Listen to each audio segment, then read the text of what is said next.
Bem-vindos ao Direto ao Assunto. Geralmente o Direto ao Assunto é um programa de entrevistas.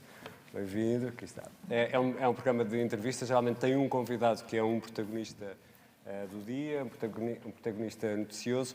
Aqui, como queremos fazer tudo em grande, em vez de termos um convidado, temos quatro, para 4 entrevistas em simultâneo. Temos aqui a professora Anabela Carvalho, temos a Vera Pinto Pereira, que é administradora executiva da EDP, também o Bruno Ferreira, que é CEO da PLMJ, e o nosso anfitrião, o Dean aqui da Nova, o Pedro Oliveira. Bem-vindos, obrigado. Obrigado a todos. Vera, eu ia começar por si, porque a Vera Pinto Pereira é administradora executiva da EDP e diz que mais do que uma transição energética, precisamos de uma revolução energética e que Portugal é capaz de fazer isso. Olá, boa tarde e antes de mais, parabéns. Obrigado. Parabéns por este aniversário tão importante do Observador e obrigada pelo convite para estar convosco. É verdade, eu acho que mais do que uma transição energética, isto pela centralidade que a energia ocupa na nossa economia, na nossa vida, na vida das nossas empresas, aquilo que estamos a viver e aquilo que precisamos de viver para cumprir com aquilo que são as metas respeitantes à redução da nossa pegada de carbono, é de facto enfrentarmos aqui uma revolução energética. Acho que estamos no bom caminho. Os primeiros meses deste ano foram muito entusiasmantes. Nós, nos primeiros meses deste ano, quase 90%, portanto 87% da energia gerada foi verde e, portanto, acredito de facto, indo ao segundo ponto, que Portugal se encontra numa posição que pode ser uma posição dianteira e que pode mudar um pouco o rumo da nossa indústria, da nossa economia nos próximos anos. A ambição é fortíssima, estamos a falar de duplicar a nossa capacidade de geração eólica em Portugal, estamos a falar de adicionar cerca de 18 a 20 gigas de solar, faz todo sentido, somos um país que temos 300 dias de sol por ano e, portanto, isso faz-nos, de facto, estar numa posição bastante interessante. Agora, estima-se que para chegarmos a estas metas, à neutralidade carbónica em 2050, que o planeta efetivamente precisa, que vamos ter que investir em Portugal cerca de 500 mil milhões de euros. 500 mil milhões. Mil milhões de euros. Nas várias indústrias. Não estamos só a falar, obviamente, na instalação de capacidade de energia renovável, mas estamos a falar em das cadeias de abastecimento, na transformação e eletrificação das nossas indústrias. Portanto, a neutralidade carbónica impacta a vida profissional e industrial e dos serviços de todo o tecido empresarial português. Os desafios são enormes. No fundo, eu aqui, enquanto representante da EDP, assumimos esse compromisso com o mundo e os 30 países onde estamos, mas assumimos esse compromisso com Portugal. Vamos investir cerca de 850 milhões de euros nos próximos anos, precisamente para contribuirmos para este crescimento exponencial que é preciso fazer na capacidade de geração de energias renováveis.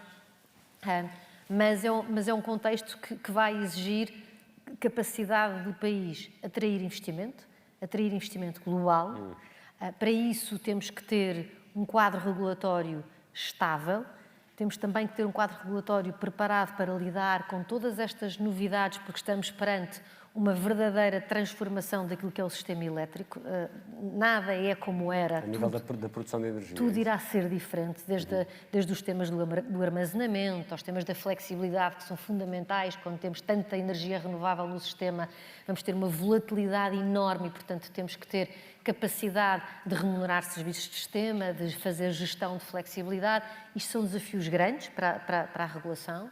Temos que ter um quadro de incentivos previsível, estável e ambicioso. Aliás, como temos, por exemplo, nos Estados Unidos com o IRA, que acho que foi algo que trouxe, de facto, foi previsibilidade e a certeza e dimensionamento claro daquilo que é o apoio que se prevê e apoio a grandes projetos, sem medo de apoiarmos grandes projetos. Esta oportunidade poderá criar cerca de 500 mil de novos empregos ao longo dos próximos anos em Portugal, dos quais 1 em cada 5 serão empregos qualificados. E, portanto, acredito realmente que esta é uma grande oportunidade para o país. Sejamos nós capazes de lidar com alguns destes desafios, desde o investimento, à regulação, ao licenciamento. Temos aqui desafios grandes do ponto de vista de licenciamento para tratarmos isto com a celeridade que isto merece, capacidade de termos mão de obra qualificada para fazer este caminho e, por fim, termos também a capacidade de trabalhar com a opinião pública numa matéria que ainda gera bastante polémica. É preciso informar, é preciso partilhar, é preciso compreender o real impacto desta ambição em matéria de ação climática, de impacto no meio ambiente, porque senão vamos cair naquela ratoeira do que muitas vezes chamamos o NIMBY, que é sim, sou super apoiante, mas not in my backyard. E nós precisamos da transição energética no nosso backyard em Portugal. Então vou aproveitar essa deixa para falar com a professora Anabela Carvalho, que é professora da Universidade do Minho e que investiga precisamente a relação entre a comunicação e a tomada de consciência das alterações climáticas e dos impactos que isso tem. Tem estudado essa área e tem resultados surpreendentes, foi isso que me disse? Que resultados surpreendentes são esses, professora? Bom, não sei se são tão surpreendentes assim, mas, enfim, eu pegando nesta nota sobre a dimensão da transformação que é necessária e que, de facto, não só convoca todos, mas também terá repercussões inevitavelmente para todos, é preciso, de facto, pensarmos isto de uma forma muito dialogada e muito concertada. E isto de pensar a comunicação sobre as alterações climáticas ou outra coisa não é só pensar em termos de divulgação de informação ou em termos de campanhas de sensibilização, é pensar, de facto, na forma como nós damos sentido ao mundo, à sociedade em que vivemos, que mundo é que queremos, coletivamente, que sociedade é que queremos e que diferentes grupos de pessoas querem, não é? E como é que entendemos a responsabilidade pela mudança e uma coisa que eu acho essencial, que é a distribuição social de custos e de benefícios nestes processos de mudança, não é? Que infelizmente não é tão discutida assim e que eu acho que tem que ser colocada com muito mais frontalidade e muito mais responsabilidade em cima da mesa, não é? Nós temos que fazer estas mudanças que a Vera Pinto Pereira referia, mas elas muitas vezes implicam equilíbrios que têm que ser construídos e que são difíceis entre mesmo valores ambientais, não é? As políticas de mitigação, por exemplo, através da construção de grandes parques eólicos ou de grandes centrais fotovoltaicas, mas também a preservação de espaços naturais, também a preservação da biodiversidade, também o valor da paisagem, não é? que é, nós podemos dizer, é um valor inerente que nós temos direito. Portanto, como é que isto se vai conseguir concretizar? Implica processos de muita abertura, de muito diálogo, de responsabilização sistemática e infelizmente nem sempre a participação pública em Portugal tem sido levada realmente a sério. Não há não só informação suficiente, mas também não há transparência suficiente, não há depois repercussões dos processos de participação pública e isso, para que haja sustentabilidade não só ambiental, mas também social, tem mesmo que mudar. Acho que é fundamental pensarmos nas questões de justiça, nas questões de equidade e na sua discussão, aumentando a transparência e de facto, enfim, o grau de abertura e de compromisso de todos estes intervenientes. Mas o discurso está muito polarizado. Há os defensores de que tudo isto vai correr incrivelmente e os catastrofistas. É difícil às vezes ouvirmos uma opinião equilibrada sobre aquilo que temos de fazer, o que é que vai acontecer. Às vezes é difícil encontrar uma pessoa equilibrada, eu acho que se calhar os otimistas são mais os otimistas da vontade, como dizia outra, do que os otimistas da razão. Se calhar nós todos devíamos ser um pouco os pessimistas da razão, porque, enfim, como dizia o Nuno Sá há pouco, meta após meta, a situação não é? está a piorar, as metas não se cumprem, nós estamos a caminhar numa direção que é claramente catastrófica. Cerca de 80% dos cientistas climáticos acreditam que não se vai ficar abaixo dos 2,5 graus de aumento da temperatura média global, o que é um cenário absolutamente avassalador, não é? Com consequências muito diferenciadas entre as pessoas e entre as regiões do mundo, mas dramática em qualquer caso. E, portanto, como é que vamos, neste quadro, conseguir encontrar caminhos que sejam, enfim, satisfatórios para, se não todos, pelo menos, enfim, uma grande parte da população. Não é fácil, as pessoas não têm um sentido de agência. Aquilo que diz o catastrofismo tem também que ver com esta questão essencial que nós identificamos claramente nos estudos de comunicação, que é a falta de sentido de agência das pessoas. O nível de preocupação que têm não tem tradução na sua percepção enquanto alguém que pode fazer algo significativo em relação ao problema. Sentem-se incapazes de o fazer. Atribuem a responsabilidade a governos, a empresas, mas não têm confiança neles. E, portanto, há aqui um panorama que não é nada favorável, não é, ao envolvimento, ao engajamento. O Bruno Ferreira, CEO da PLMJ, e eu vou também aproveitar, também parece que são combinados, vou aproveitar também esta deixa para falar de algo que em Portugal não temos muito, que são as ações populares, ou a forma como as pessoas se juntam em ações populares contra o que for, neste caso, por exemplo, aqui aplicado a questões do clima ou do ambiente. Isso é algo que não existe cá em Portugal, mas o Bruno acredita que vai começar a existir? Obrigado. Boa tarde. Desculpa. Muito obrigado, boa tarde a todos. É uma questão muito importante. Nós acabamos de ouvir, quer neste painel, quer no painel anterior, aos desafios a que as empresas vão estar sujeitas, não é? Não só, por um lado, ao impacto que, por exemplo, as alterações climáticas vão ter no seu modelo de negócio, mas, por outro lado, também os desafios que resultam do impacto que elas próprias geram na sua atividade. Até agora, em Portugal, não tínhamos, de facto, muitos precedentes de ativismo, quer por parte de acionistas, quer por parte de consumidores. Nos últimos 2 anos, temos visto um ligeiro aumento em determinadas matérias, sobretudo relacionadas com o direito da concorrência e com temas relacionados com o direito da proteção de dados pessoais, o que tem representado uma inovação muito grande no mercado português e, portanto, uma preocupação adicional para os gestores das empresas. Porque se é verdade que até agora os mecanismos de controle muitas das vezes ou passava pelas autoridades de supervisão ou também mecanismos voluntários das próprias empresas, muitas das vezes sob alguma pressão mediática, o que é verdade é que estão a passar a existir e vão passar a ser bastante mais frequentes no mercado português a existência deste tipo de ações populares que, no fundo, visam ou obter uma alteração do comportamento das empresas ou algum tipo de ressarcimento relacionado com a atividade que as empresas têm tido.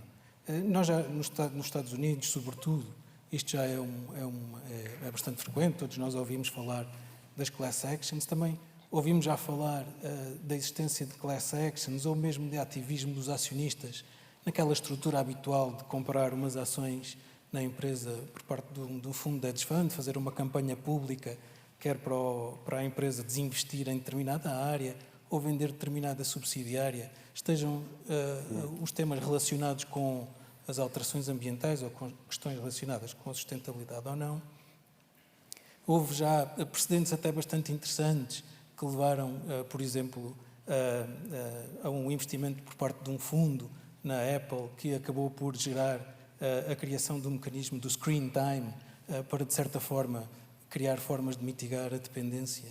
E, portanto, aqui no tal S, que muitas vezes também é esquecido, no ESG, existem intervenções um pouco menos consensuais, como a atividade dos ativistas, acionistas em torno da Exxon e de outras empresas no setor, que operam sobretudo no setor dos combustíveis fósseis, e, portanto, esta é uma realidade que nós estamos a ver a passar a ser bastante mais frequente em Portugal. Então a EDP deve estar atenta a essa... A EDP está muito atenta, eu acho que isso não é uma questão aqui. Acho que vai passar a atingir... Pronto, o mercado de capitais português também tem a dimensão que tem e, portanto, tem havido historicamente também uma certa limitação a utilizar essas ferramentas, mas passará a existir necessariamente uma expansão, sobretudo em resultado de inovações legislativas que vêm da União Europeia. Foi aprovada há um par de semanas a diretiva sobre due diligence para as empresas, o que vai significar que, para um conjunto de empresas ainda relativamente limitado a nível europeu, às quais vai ser aplicado diretamente a existência de um dever que obriga essas empresas a verificar quais são os impactos que geram em toda a sua cadeia de valor, sobretudo ao nível dos fornecedores, mas também no downstream, nos seus consumidores, e vai criar um nível adicional de deveres a que as empresas estão sujeitos, que necessariamente também poderá, ou irá certamente ser fonte de discussão em termos judiciais. E portanto, no fundo, é só mais uma forma em que se materializa ou que substancia os desafios que já temos vindo aqui a falar, às quais as empresas estão sujeitas. E há pouco a Vera Pinto Pereira falava nesta oportunidade que é esta revolução energética, eu achei graça à expressão e vou agarrar a ela. Pedro Oliveira é o nosso anfitrião aqui. Para isto, para fazer isto e para ter esta capacidade de renovação em Portugal, precisamos de ter jovens que fiquem cá. Como é que agarramos estes jovens cá, quando aquilo que estamos a assistir nesta altura é muita gente a sair porque quer casar, quer comprar uma casa, quer comprar um carro, enfim, quer ter uma vida, iniciar uma vida, e em Portugal as oportunidades são muito poucas e para poucos. Como é que conseguimos reter este conhecimento cá? Boa tarde a todos. Antes de mais, permitam-me que use aqui do meu papel de anfitrião para dar as boas-vindas a todos os participantes nesta conferência. Agradecer ao Observador por nos terem escolhido. O Observador tem sido nosso parceiro em vários projetos importantes, como as conferências do Estoril, só para não dar outros exemplos. E por isso é com grande gosto que vos acolhemos aqui. Obrigado por nos escolherem para esta conferência dos 52.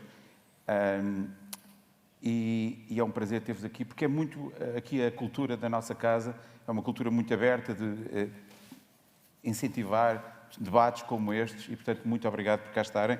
Ainda por cima, para debater temas tão importantes como estes, como alterações climáticas e outros que têm sido debatidos e que vão ser debatidos no resto do dia.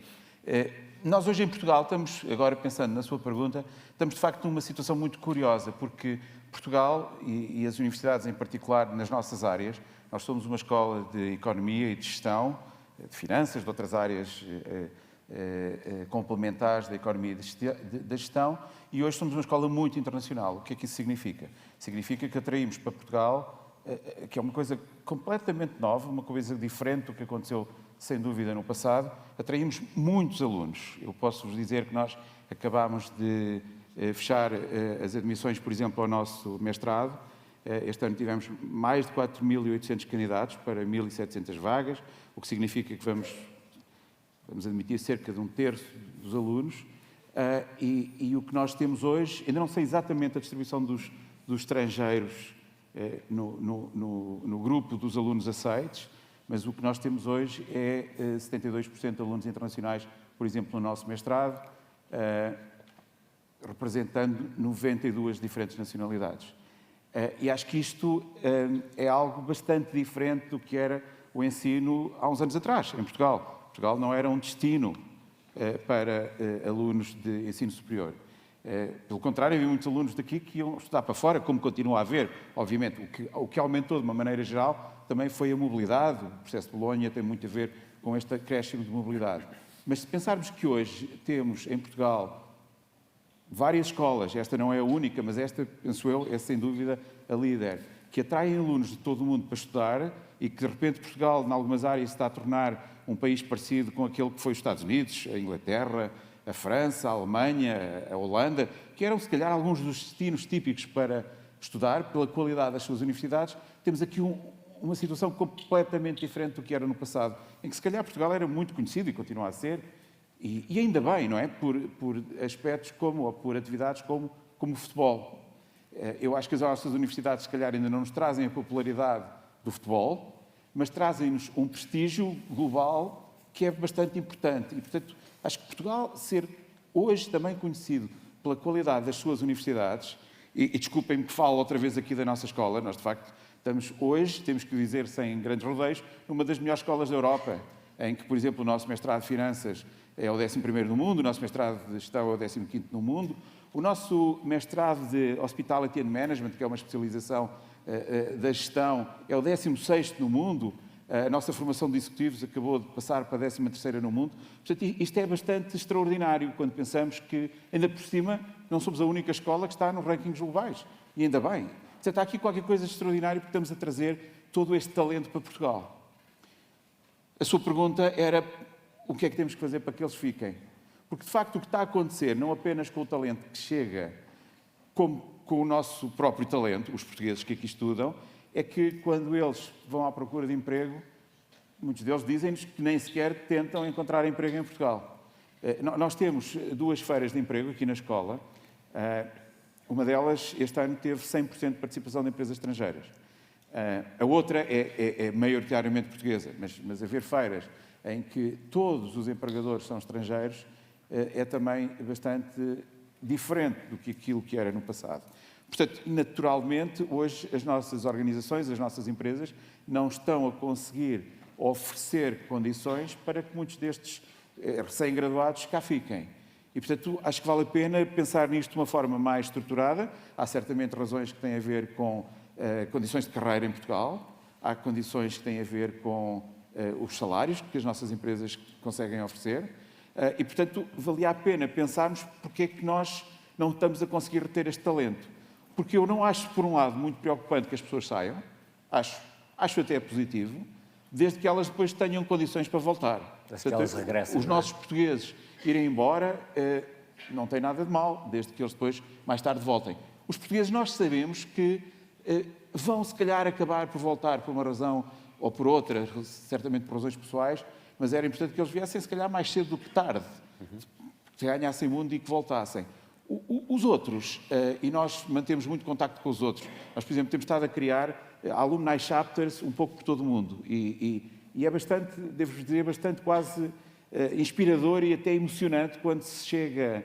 O último que abrimos foi no Dubai, em sítios tão inesperados como Singapura, se calhar mais óbvios como São Paulo ou Nova Iorque. Nós temos hoje 18 alumni chapters e como encontramos comunidades de antigos alunos da Nova que estão tão agarrados a Portugal, muitos deles gostavam de voltar, não são necessariamente portugueses, alguns são portugueses, mas são alemães. Nós temos uma vasta maioria de alunos alemães. Nós temos, por exemplo, no mestrado, 1.350 alemães, que é um número bastante significativo. É o único país onde temos 3 chapters. Pedro Oliveira, vou ter de usar o meu poder de moderador. Claro, peço desculpa. Mas isto para dizer que muito deste talento gostava de voltar e, portanto, penso que temos que, sem dúvida, trabalhar nas condições para que ele volte. Felizmente, onde tem o Governo, apresenta aqui um plano que passa por trazer talento para Portugal. Para Pinto Pereira, é impossível fazer isto sem estes jovens, não é? Esta revolução é impossível fazê-la sem os jovens portugueses, sem eles estarem cá. Totalmente. Acho que, como disse há pouco, esta transição, a revolução energética vai abrir aqui uma série de novas oportunidades de emprego, mas vai precisar de trabalho qualificado, de muito talento e, portanto, não vamos conseguir fazer esta transição energética se não tivermos a participação dos nossos jovens. Eu diria que para isso, para além de criarmos as condições para eles voltarem, acho que de facto tem surgido uma série de propostas em discussão nesse sentido que me parecem bem, mas acho que acima de tudo precisamos aqui de 3 coisas-chave. Uma é precisamos de empresas fortes, precisamos de um tecido empresarial português forte e não nos devemos, isso não deve ser um tema, não é? Haver grandes empresas deve ser um motivo de orgulho nacional, porque de facto são uma oportunidade de criar emprego aqui, de criar um emprego entusiasmante e de retermos as nossas pessoas, até porque nós, por exemplo, hoje em dia na EDP empregamos em Portugal, entre emprego direto e indireto, cerca de 7 mil pessoas, mas temos muitas destas pessoas acabam por fazer percursos internacionais e depois voltam aqui. Portanto, vão ganhar essa experiência fora e voltam. Portanto, temos que apostar em empresas fortes, temos que ser capazes de atrair investimento global para que se possa desenvolver, de facto, todo este ecossistema de que eu falava há pouco para fazer esta transição energética, e depois precisamos de apoio à inovação. Tem sido fantástico ver que durante os últimos 2 ou 3 anos tem havido, de facto, um aumento na inovação em Portugal. Temos muito mais patentes registadas anualmente hoje em dia do que tínhamos há 4 ou 5 anos atrás. Porém, também se dá a situação de termos uma série de empresas extraordinárias, unicórnios, que nasceram aqui e que acabam por mudar a sua sede para fora. Portanto, as pessoas estão bem preparadas, temos excelentes universidades, portanto, temos jovens bem preparados, temos jovens com iniciativa, nascem aqui projetos espetaculares, como é o caso da FIDSAI, da OutSystems, da Sword Health, um projeto super interessante na área da saúde, mas que acabam depois por mudar a sua sede para os Estados Unidos ou para a Inglaterra, porque têm maior capacidade de atração de investimento, têm uma regulação no que diz respeito à inovação. Temos de ter mais capacidade para reter os jovens e as empresas também. Exatamente. As empresas são uma parte fundamental porque são elas que trazem estas oportunidades de trabalho a estes jovens. Anabela Carvalho, professora Anabela Carvalho, mas também temos outro lado aqui dos jovens, que é o ativismo climático, que temos assistido com algum fulgor nos últimos tempos. Que impactos é que isso poderá ter em relação aos outros jovens? Nós olhamos e vemos jovens a ter atitudes um bocadinho, diria, fora da lei em alguns casos, na maior parte deles. Isso pode ter influência junto aos outros jovens? Isso é algo que é transversal? Pertence a grupos?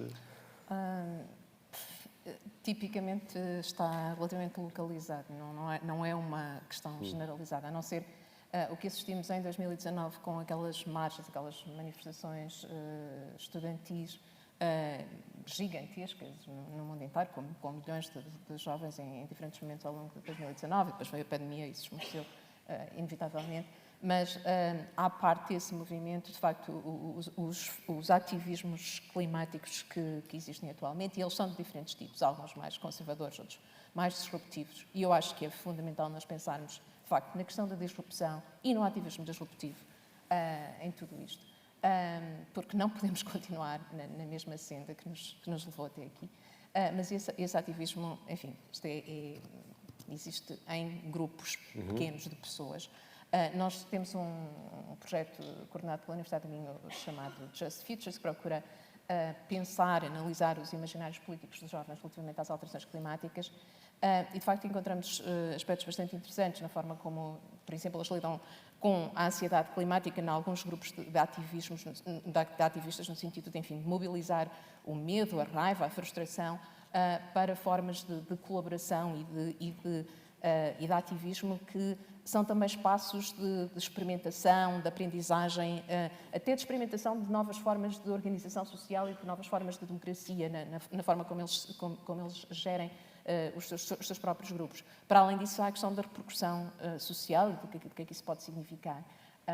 Não é líquido, é evidente, nós sabemos que há algumas reações bastante adversas a essas formas mais fora da lei que referiu de ativismo. Enfim, nós podíamos classificar, pôr isto no campo da desobediência civil e evocar o velho Henry Thoreau e a ideia do direito à resistência a estados de governo insatisfatórios e negativos para muita gente, mas a verdade é que também há estudos que mostram que, se por um lado isso pode alienar uma parte do público, há outros estudos que mostram que o interesse global das pessoas pelas questões, nomeadamente pelas alterações climáticas, aumenta até com a visibilidade dessas questões, e elas podem não estar disponíveis para participar nesse tipo de protesto, mas noutros atos de protesto, sim. Podem ir para algo considerado, enfim, mais aceitável. Mas eu acho que esta batalha pelo futuro é muito importante, de facto, e esta dimensão intergeracional do ativismo que surge aqui, não é? Porque, no fundo, muitas das batalhas sociais que nós assistimos no passado eram pelas condições do presente. E nós agora vemos os jovens, nomeadamente, a lutar pelo seu direito ao futuro, a um futuro decente, a um futuro seguro. E, portanto, isto adiciona uma camada política ao tempo, não é? E aos poderes que quem governa agora tem sobre quem vai viver no futuro, não é? Que eu acho que é muito interessante e que nós temos que pensar muito seriamente também. Bruno Ferreira, mas temos visto algumas ações muito mediáticas, corte de estradas, aqui ainda não chegámos, penso eu, a ataques a obras de arte. Do ponto de vista criminal e do ponto de vista como a justiça lida com esses casos, é demasiado branda, em sua opinião? Eu acho que acaba por refletir só muitas vezes aquilo que é a ideia que a sociedade em geral tem dessas situações. Acho que não temos dados suficientes ainda para chegar a essa conclusão de que a justiça tem sido demasiado branda com estas situações, são talvez até demasiado recentes para chegarmos a essa conclusão. Agora, o que eu acho e acho que a professora Anabela falou disso no início, o debate que nós não estamos a ter é o debate de quem suporta os custos das alterações. E, no fundo, saber, sendo necessárias essas alterações, as pessoas que atualmente, hoje em dia, têm acesso a comida mais barata ou a roupa mais barata, quem é que são essas pessoas, quem é que vai suportar esse custo? E, portanto, acho que esse é o debate que está por fazer destas alterações. Já aqui está a Maria João, que representa 30 segundos de aviso. Eu represento os outros 30, vou usar os meus 30 segundos de aviso. Pedro Oliveira, queria ainda, para algo totalmente diferente, mas queria também ouvi-lo sobre, em 30 segundos, eu sei que é pouco, mas o desafio que a inteligência artificial nesta altura representa também para o ensino. Se está preocupado, se está entusiasmado? Não, estou entusiasmado. Também estou preocupado ao mesmo tempo. Acho que é uma oportunidade única. Eu não sei se nos estamos a preparar devidamente para ela. Se calhar não havia maneira de estar preparado.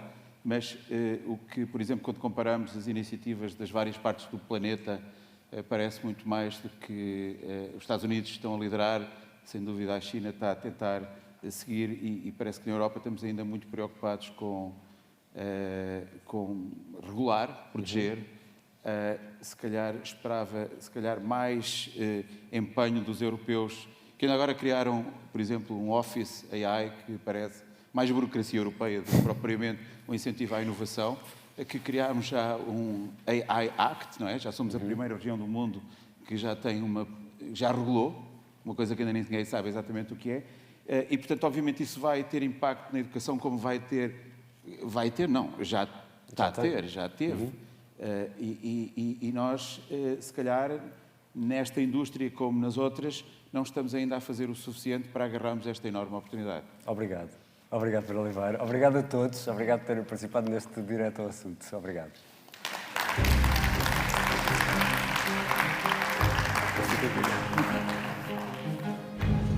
Muito obrigada a todos.